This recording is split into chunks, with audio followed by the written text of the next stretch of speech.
আমার মামুন একটা ভাই, প্রশ্ন আছে। আপু আপু আপু এক সেকেন্ড, আমার একটা প্রশ্ন আছে। এই যে সাংবাদিক ইলিয়াস যারে আপনার যে মেজর তালিম বানায় আনছে, সে কি আসলে মেজর তালিম নাকি অন্য কোনো ব্যক্তি ভুয়া সাজে আনছে? এটা আমি একটু কনফিউশন আর কি একটু জানতে চাই। জিনিসটা কি আপনি একটু কষ্ট করে বলতে পারবেন? আমার বক্তব্য হচ্ছে, সে আসল হোক নকল হোক, তার চেয়ে বড় মুখ্য বিষয় তার বক্তব্যগুলো। সে যে বক্তব্য দিয়েছে সেগুলোর ব্যাখ্যা আমাদের কাছে আছে, কোনটা সত্য কোনটা মিথ্যা, কোনটা তার বেইমানি। এবং আমরা যদি মনে করি সে ধরেই নেই সে সত্যিকার ডালিম, তাহলে আমরা এটা উপনীত হতে পারি, মানে এই সিদ্ধান্ত উপনীত হতে পারি যে খুনি নিজের সাক্ষ্য প্রমাণ, নিজে অপরাধের স্বীকারোক্তি নিজে এসে দিয়ে গেলেন। এটা আল্লাহর একটা রহমত। আমরা তো ভাই সাধারণ মানুষ, আমরা কোনো নেতা হতে পারবো না, কোনো রাজনৈতিক দলের পৃষ্ঠপোষক। আমাদের উদ্দেশ্য পরিষ্কার, সেটা হচ্ছে আমরা দেশপ্রেমিক, দেশের জন্য কথা বলি, দেশের জন্য কথা বলি, মানুষের জন্য কথা বলি। কথা এমন একটা সুন্দর বিষয়, যদি আপনি বোঝাইয়ে কথা বলতে পারেন, দেখবেন যে আপনি মানুষকে কনভাইট করতে পারতেন। কথা আপনাকে অনেক দূরে এগিয়ে নিয়ে যাবে। আর কথায় দেখা গেছে ইতিহাস সাক্ষী, কথার জন্য একটা সাম্রাজ্য পর্যন্ত হারিয়ে ফেলছে। আপনি যদি দেখেন এই আলেকজান্ডার দ্য গ্রেট এই উপমহাদেশ দখল করতে ছিলেন, এখানে একটা ছোট রাজার নাম ছিল পুরো রাজার নাম ছিল অম্বি। অম্বি রাষ্ট্রটা পুরোটাই দখল করেন আলেকজান্ডার দ্য গ্রেট, এবং দখল করার পর শৃঙ্খলবদ্ধ অম্বিকে ডেকে আনা হলো আলেকজান্ডারের সামনে, আর বলা হলো, হে অম্বি, তুমি আমার কাছে কিরূপ ব্যবহারের আশাবাদী? অম্বি বলছিলেন, একজন রাজার কাছ থেকে। আপু আমি আসি তাহলে, আপু আমি আসি তাহলে আর কি, পরে আবার আসবো। ভালো লাগলো, নেক্সট আর কি আসবো ইনশাল্লাহ। পরে আবার হবে, আমার একটু কাজ আছে আর কি। আমি আসি আর কি। সবাইকে শুভেচ্ছা জানাচ্ছি, ধন্যবাদ। রাজার কাছে কি একজন রাজা? না বলেন, আপনি বলেন, আপনি কন্টিনিউ করেন, শুনছি আপনাকে। জি মামুন ভাই।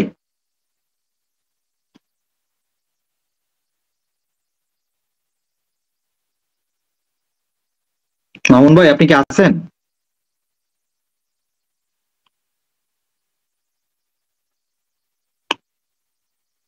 মামুন ভাই আপনি কি আছেন? আপনাকে শোনা যাচ্ছে কিন্তু,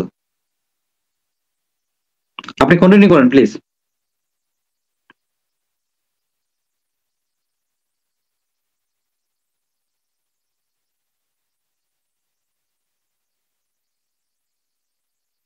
আমাদের কথাগুলো ভালো বলতে হবে ভাই, ভাই মানবতা দিয়ে, মায়া দিয়ে, ভালোবাসা দিয়ে।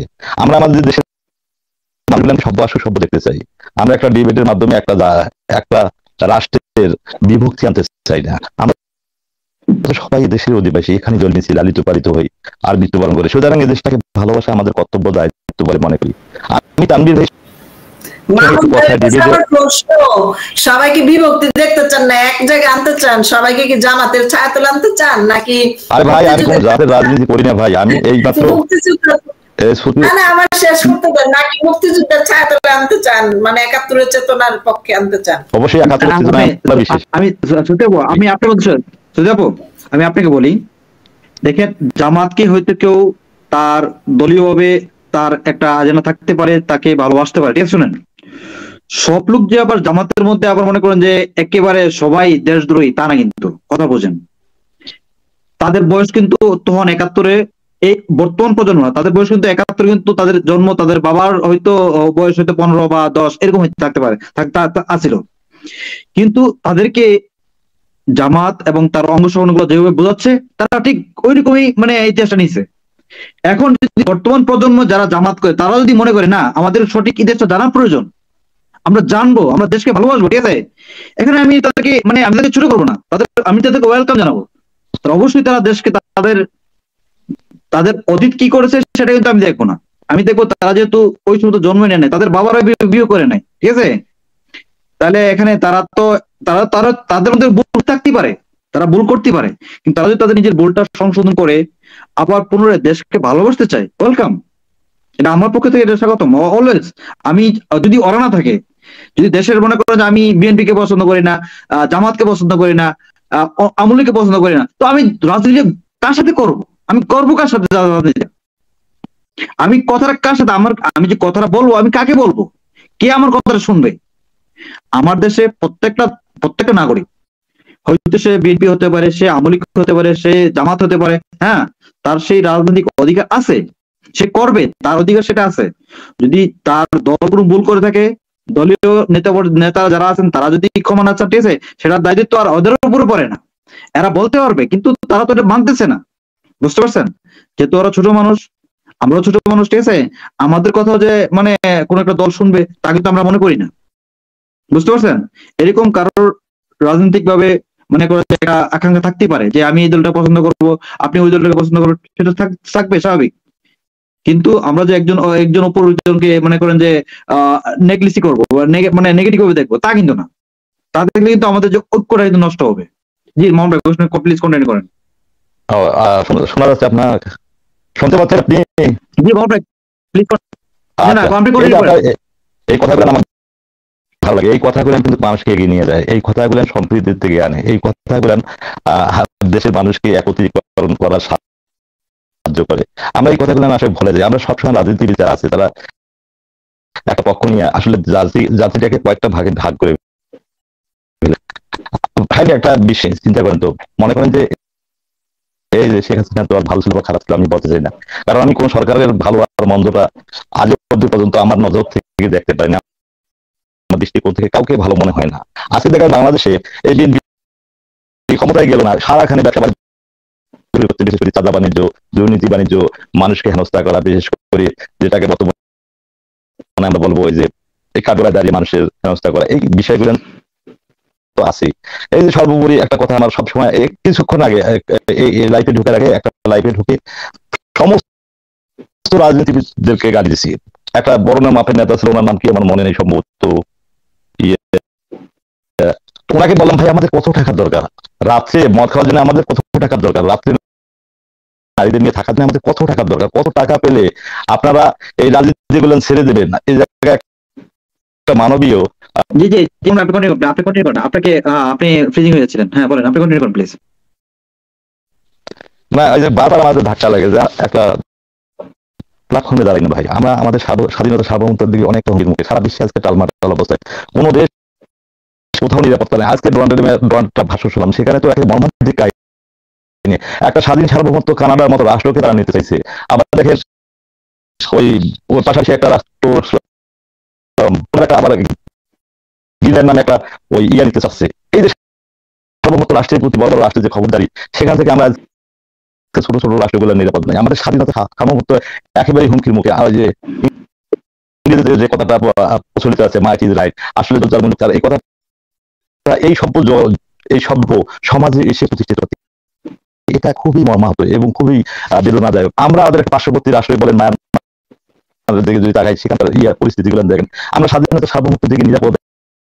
আমরা যতই রাজনীতি হিসেবে কথা বলি, রাষ্ট্রটাকে যদি ভালোবাসি, আমাদের সামরিক সক্ষমতা বাড়াতে হবে। এই কাজটুকু বিগত কোনো সরকারই করতে পারেনি। আজকে দেখেন ইরানের মতো ক্ষুদ্র একটা রাষ্ট্র শুধু সামরিক সক্ষমতা বাড়ানোর কারণে রাষ্ট্র মানে পরাশক্তি একটা বিশ্বের পরাশক্তি রাষ্ট্রের বিরুদ্ধে মাথা উঁচু করে দাঁড়িয়ে তারা তাদের স্বাধীনতা সার্বভৌমত্ব নিয়ে কথা বলতে পারছে। আমরা শুধু আমাদের নিজেদের সার্বভৌমত্ব নিয়ে কথা বলতে পারছি, যদি আমরা পার্শ্ববর্তী রাষ্ট্রগুলোর দ্বারা হুমকি শিকার হই, আমাদের স্বাধীনতা সার্বভৌমত্ব এই রাজনীতি আসলে কোথায় থাকবে? আমরা আসলে যদি আমাদের দেশটাকে ভাবতাম, আমাদের যে টাকা পয়সা ছিল ভাই, বাংলাদেশ কিন্তু টাকার উপরে ভাবছিল, আমাদের 2 কোটি মানুষ প্রবাসে, তারা আমাদেরকে এভিডেন্স পাঠায়, আমাদের অর্থনৈতিক অবস্থা তুঙ্গে থাকার কথা ছিল, চাঙ্গা হওয়ার কথা ছিল, কিন্তু সে জায়গা নাই। এর পেছনে মূলত যারা দায়ী তারা মূলত রাজনীতিবিদ, সাধারণ মানুষ এখানে কোনো দায়ী নাই। সাধারণ মানুষের এখানে শিক্ষা দীক্ষার অভাব আছে, জ্ঞানের সভ্যতা আছে, যারা এই সাধারণ মানুষের রাজনীতিবিদরা যেভাবে নাচাচ্ছে সেইভাবে তারা নাচেছে।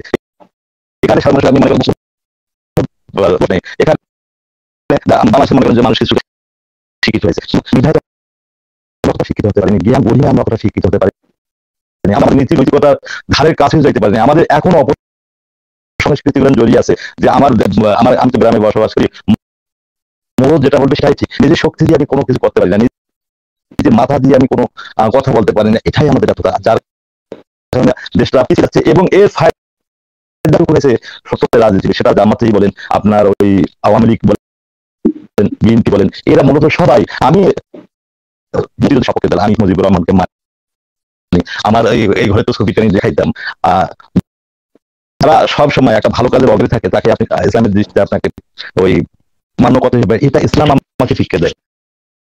ভাই শাহিন ভাই, ওই সুফিয়া তারা তো বোঝে না ইসলাম। আমরা প্র্যাকটিসিং ইসলাম, আমরা কোনো মৌলবীদের ফলো করে ইসলাম শিখি নাই, আমরা শিখেছি বই পুস্তক থেকে।